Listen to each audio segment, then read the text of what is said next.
मैं दीदी के घर रहकर पढ़ रहा था। वहाँ दीदी की चचेरी ननद अक्सर आती रहती थी।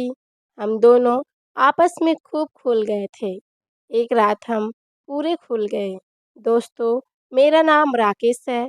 मैं मध्य प्रदेश का रहने वाला हूँ। मेरे जीजा जी की बहन दिखने में काफ़ी सुंदर और एकदम गोरी है। इनका फिगर इतना कमाल है कि कोई भी देख ले तो उसकी नीयत खिल जाए। मेरे जीजा जी का घर शहर में है और मैं एक गांव का रहने वाला हूँ। जब मेरी दीदी की शादी हुई तब मैं 11वीं क्लास में था। उसके बाद जब मैं 12वीं में आया तो क्योंकि मैं किराए का कमरा लेकर रहता था, दीदी और जीजा जी ने कहा तुम मेरे घर पर ही रहकर पढ़ाई कर लो। हम लोगों को भी सहारा रहेगा और तुम्हें भी अकेले नहीं रहना पड़ेगा। मेरी मम्मी ने भी कहा ठीक है, तुम दीदी के घर पर ही रह लो। दीदी के सास ससुर गांव में ही रहते थे। जीजा जी के चाचा की लड़की जो अहमदाबाद में रहती थी, वह अक्सर मुरैना में जीजा जी के घर आकर रहती थी, क्योंकि उस समय वह बीएससी कर रही थी और उसका एडमिशन मुरैना के ही एक कॉलेज में था। उसका नाम स्वाति है। वैसे तो मैं बहुत शर्मीले स्वभाव का था, लेकिन स्वाति के साथ रहते रहते मेरी शर्म निकल गई। हम लोग आपस में खूब बातें करते थे। क्योंकि मैं उस समय 12वीं कक्षा में था, तो मेरे ऊपर जवानी चढ़ी हुई थी।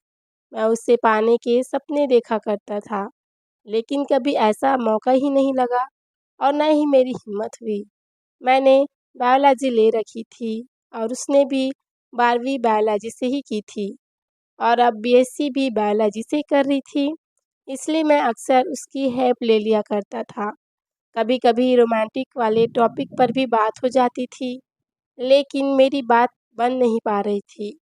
फिर मेरी दीदी को बच्चा होने वाला था, तो उनको हॉस्पिटल में एडमिट होना पड़ा। उनके साथ जीजा जी भी गए और घर पर हम लोग अकेले रह गए।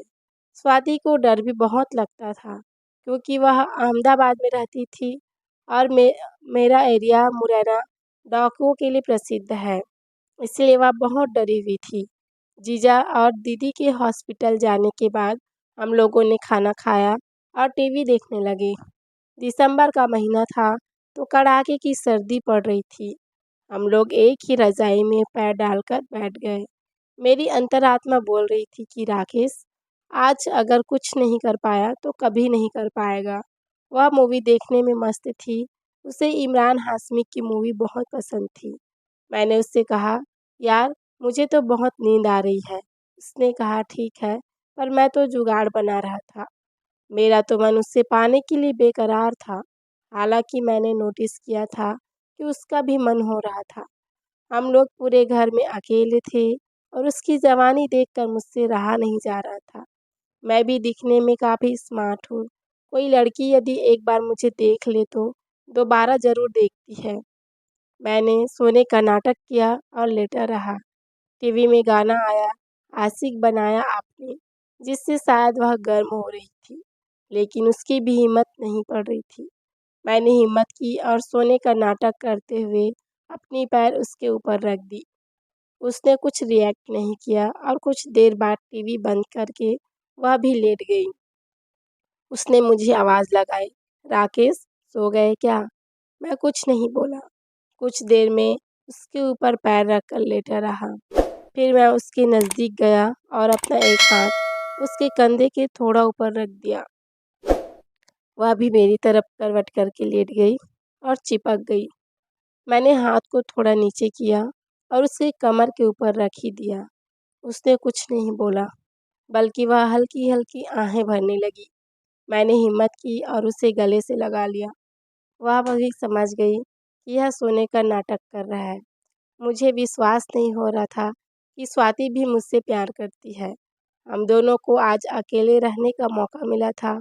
हम दोनों अपने प्यार में इतना डूब गए कि कब सुबह हुई पता ही नहीं चला। दोस्तों, आपको ये स्टोरी कैसी लगी? यदि स्टोरी पसंद आए और मेरी वॉइस अच्छी लगे तो प्लीज़ चैनल को लाइक शेयर एंड सब्सक्राइब करें। Thank you for watching.